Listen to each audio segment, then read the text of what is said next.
All right, fam. First up, prayers up for Dr. Dre. Wanted to play a song for him. He had a brain aneurysm today, but it looks like he's doing a little bit better in the hospital, so I wanted to play a jam for him. I didn't really want to have to do this episode after the Eagles racist game, but I feel compelled to a little bit because I am so bored with the stupidity and low information, anti-intellectual rubes out there that I've had to be subjected to in the aftermath of the Eagles racist game. So I'm going to teach a little lesson that you probably won't get anywhere else. Um, it's two concepts. The first is called groupthink, and the second is called manufactured disingenuous faux outrage.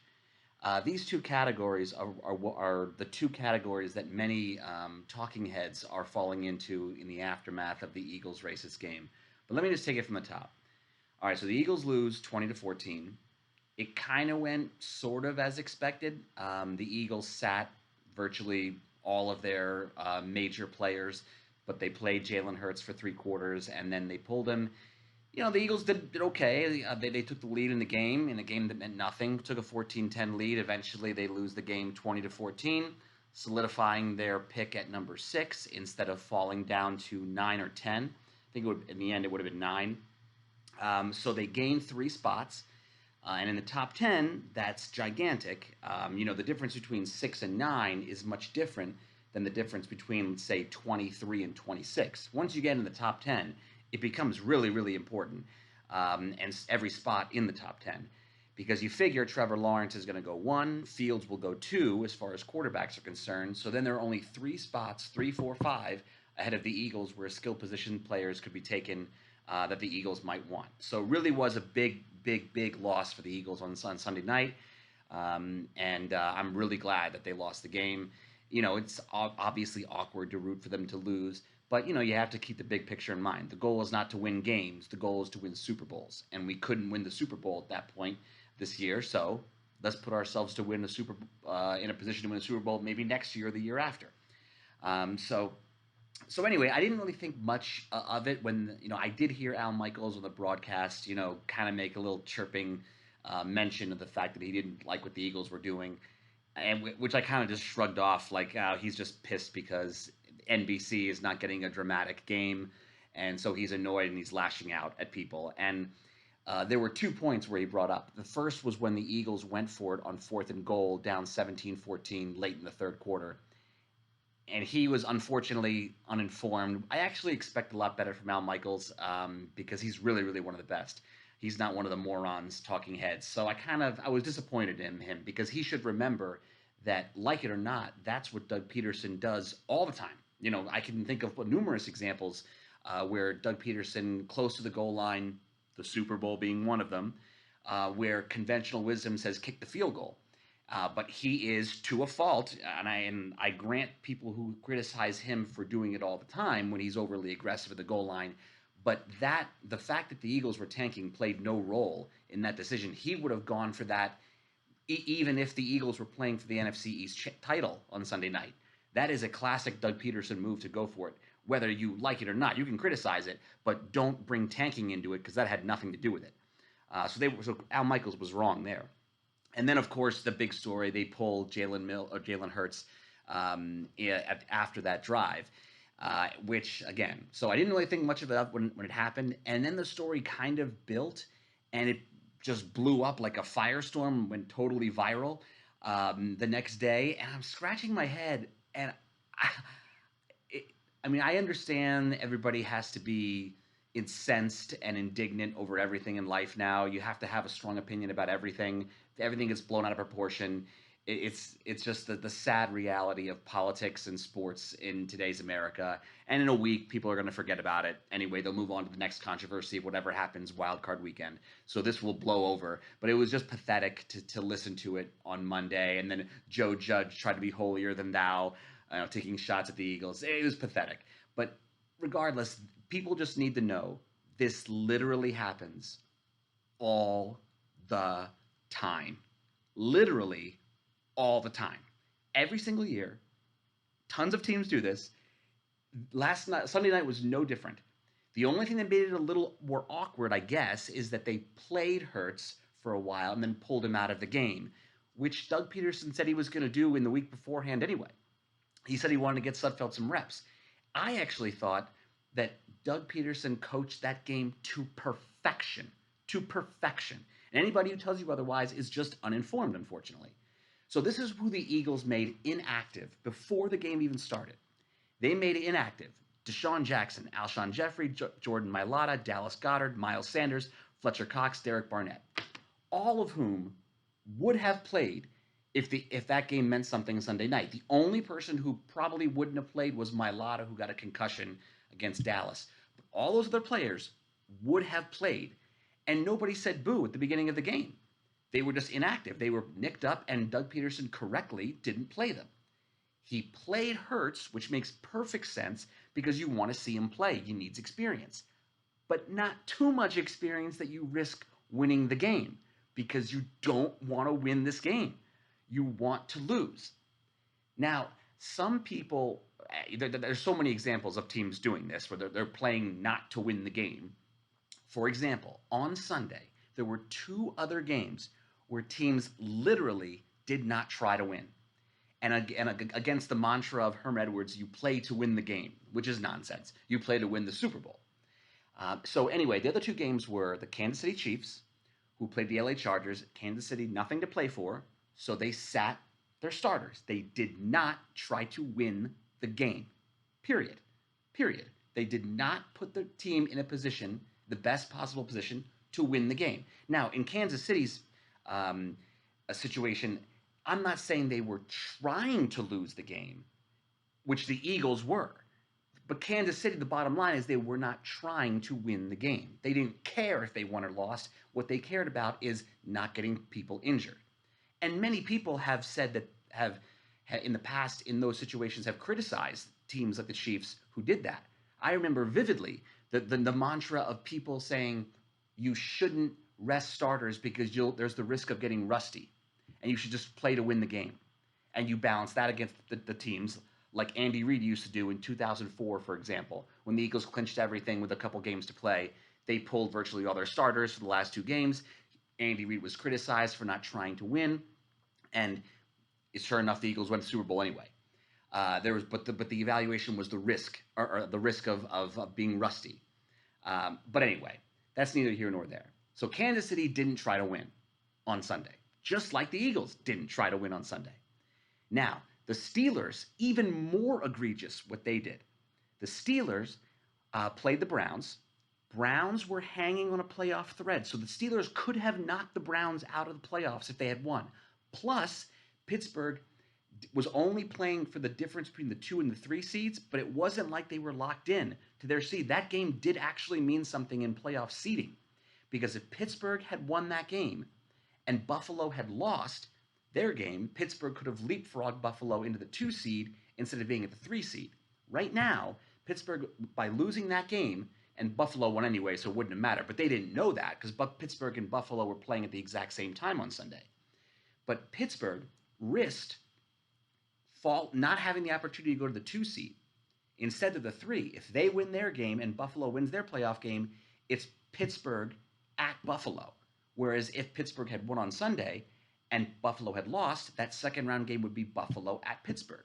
Now, again, I realize with no fans, it mutes the home field advantage a little bit, but still, you'd rather be home than away. So Pittsburgh, though, pulled all of their starters. Roethlisberger didn't play, and they end up losing the game to the Browns, allowing the Browns to get in the playoffs, I may add. And now the Browns play the Steelers again this weekend. So God forbid, if the Browns beat the Steelers this weekend, many people should be looking at the Pittsburgh Steelers for making a mistake by tanking their game against Cleveland, allowing Cleveland to get in the playoffs to play them again. Just a little wrinkle. So just two examples of two teams that did not try to win on Sunday. Didn't care if they lost, but they clearly didn't try to win. And as far as the Eagles are concerned, people are juxtaposing those by saying, well, the Eagles were different because they actively tried to lose. And I don't even buy that. We didn't try to win, that's for sure. But it's not like the players on the field were told to hold every play and run the wrong way or throw interceptions to the Redskins or the racists. Um, no, the players on the field for the Eagles were trying to win the game. But Doug Pederson correctly gave us the least likelihood to win by pulling the best players off the field or not playing them at the beginning of the game. And so it's all a bunch of complete nonsense. It's so disappointing to hear otherwise intelligent people rip the Eagles over the last, 24, 48 hours. It really is disappointing. I expect better from all these people, especially the Al Michaels, the Peter King came out against it. Just these people know better. And that's why these people fall into two categories here. There's groupthink, and groupthink is that idea that if four people around you think one thing, you almost feel pressured to jump with them and think the same thing. It's a common psychological error that many people fall prey to. And then there's manufactured, disingenuous, faux outrage. That is for people who just want to make a name for themselves. Um, like like Sal Palantonio did this, where he thinks the Eagles should be investigated and lose a draft pick. I mean, it's just so pathetic. They don't even believe what they're saying. They just want to say it because it's going to elicit a reaction, and they play the holier than thou game. Joe Judge did it in his press conference. All the people basically on sports radio, the First Take, all those complete buffoons like Skip Bayless, Shannon Sharp, just people who have no business being paid to say anything on television. It's just pathetic. They just fall into this manufactured, disingenuous, faux outrage. They don't believe a single word they're saying. They just know it's going to elicit a reaction, and that's what they want to have dominate the airwaves for their day. So, again, the most important thing everybody needs to know is here, the tanking happens all the time. And this wouldn't have been a story if Jalen Hurts had been inactive for the game and Sudfeld played the whole game, just like the rest of the inactives. Nobody would have said a word. So, in fact, the Giants fans should actually be thanking us that we gave them Jalen Hurts for 3 quarters, because we could have given them none of them, none of all these people. Jalen Hurts should have been inactive, and all the rest of them that were inactive when the game started. So they should be thanking us that we gave them Jalen Hurts for 3 quarters, because we didn't have to. So anyway, it was a disappointing story. I have to address it. I feel compelled to, but it's so boring. It's so low information, anti-intellectual rubes that have been spouting this nonsense for the last 24, 48 hours. But getting back to Carson Wentz, now there's all these stories, conflicting stories that he wants out versus he wants to get traded. Another story came out today that actually he wants to see if he can repair everything with the Eagles.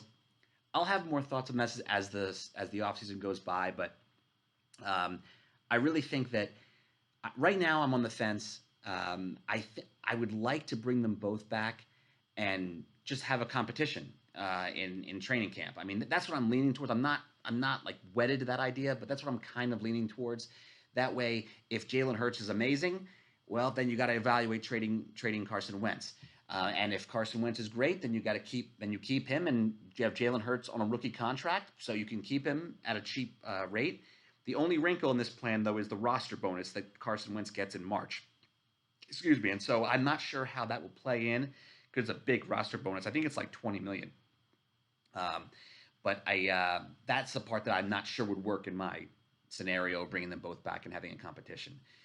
So that's that. And then I guess beyond that, I mean, again, I'm pleased that we have the 6th pick now. I'm not too well versed in the college football, but Jamar Chase, Devontae Smith, there's a lineman from Oregon who I think is really solid from what I heard.